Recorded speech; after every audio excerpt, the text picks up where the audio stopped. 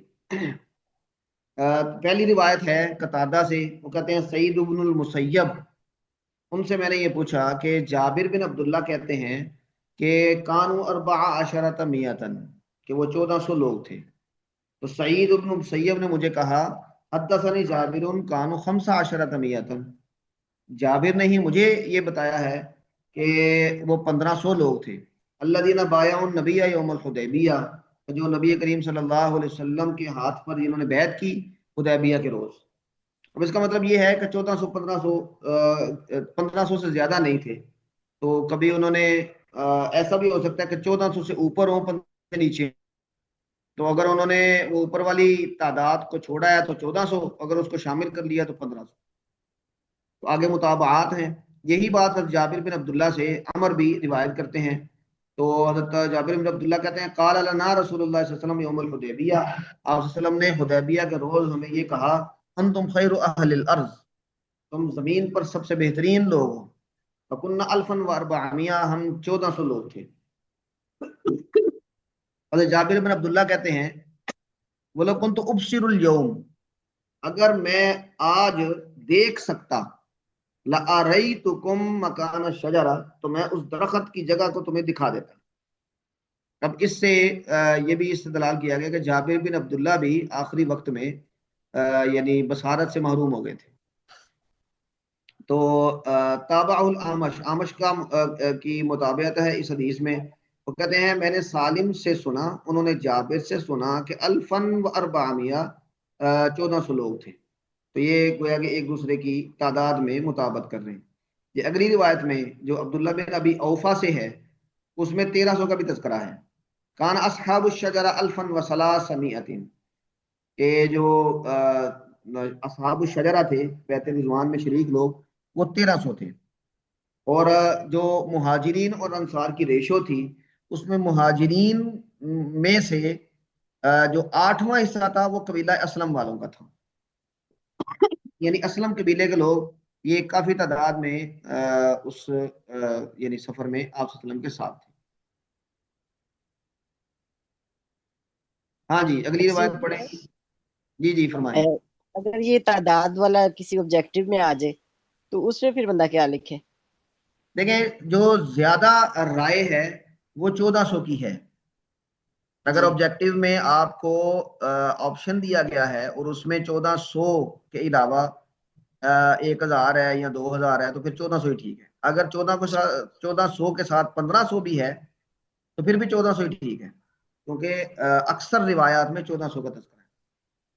جی ٹھیک. ہاں جی ثاقب صاحب پڑھیں جی. وبه يقول حدثنا ابراهيم بن موسى قال اخبرنا عيسى عن اسماعيل عن قيس انه سمع مرداسا الاسلمي يقول وكان من اصحاب الشجره يقبض الصالحون الاول فالاول وتبقى حفالة كحفالة التمر والشعير لا يابع الله بهم شيئا.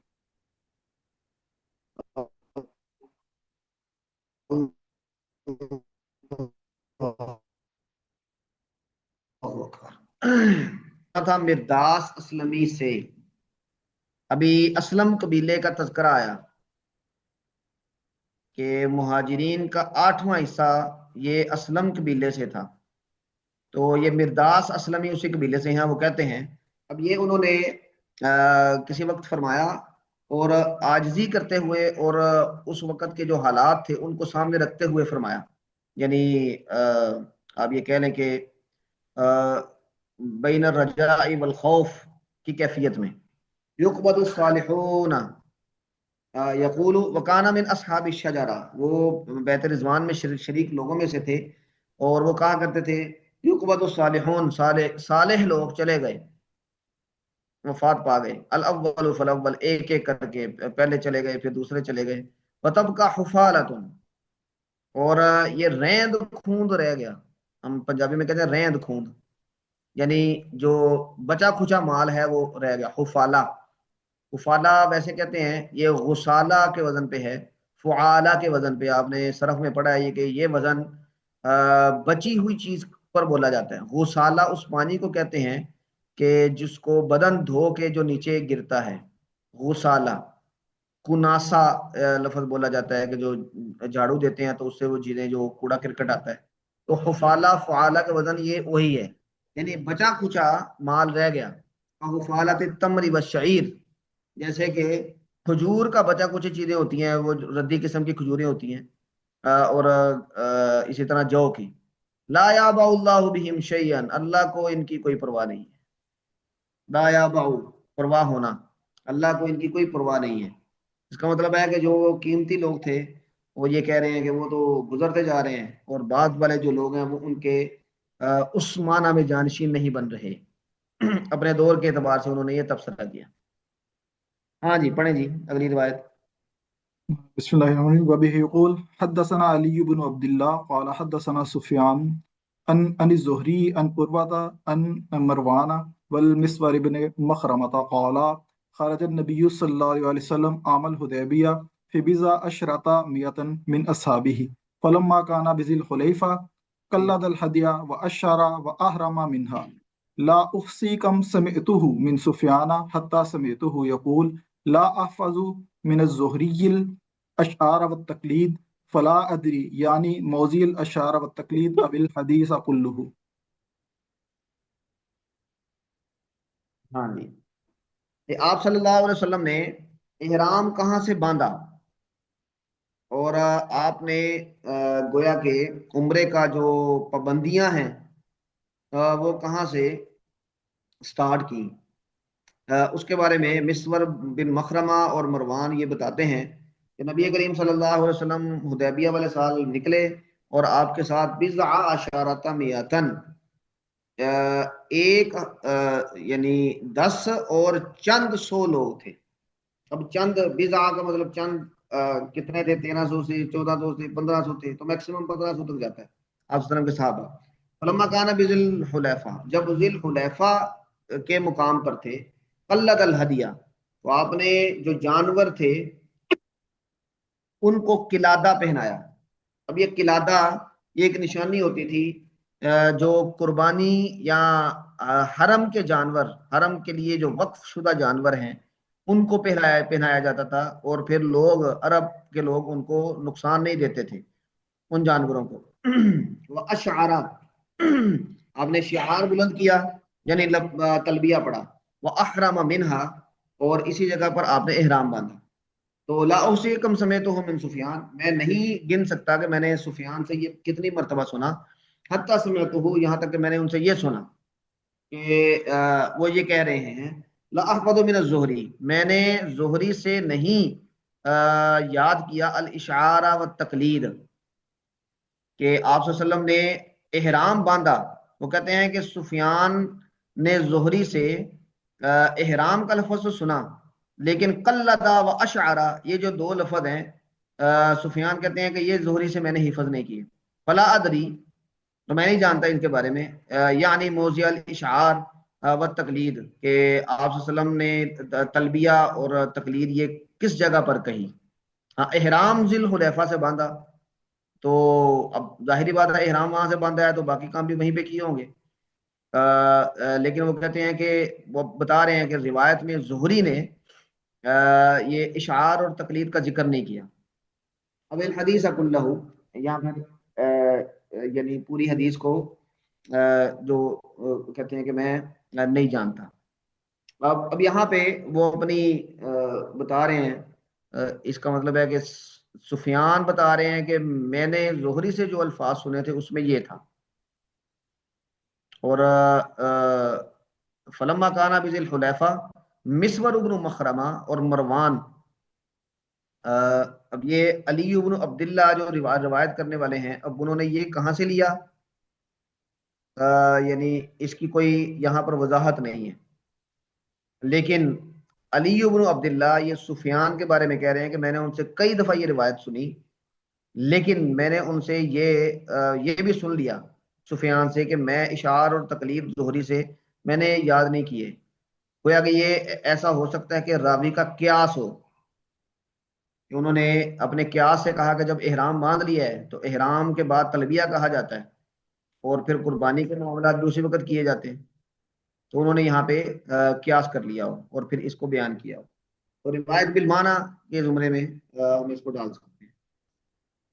اچھا جی ٹھیک ہے جی، ہم یہاں پہ روکتے ہیں اور اس سے اگلی روایات انشاءاللہ العزیز کل پڑھیں گے انشاءاللہ.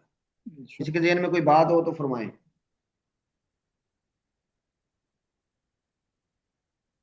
ٹھیک ہے انشاءاللہ کل ملاقات ہوتی ہے. کل انشاءاللہ العزیز ہم ان روایات سے آگے پڑھیں گے.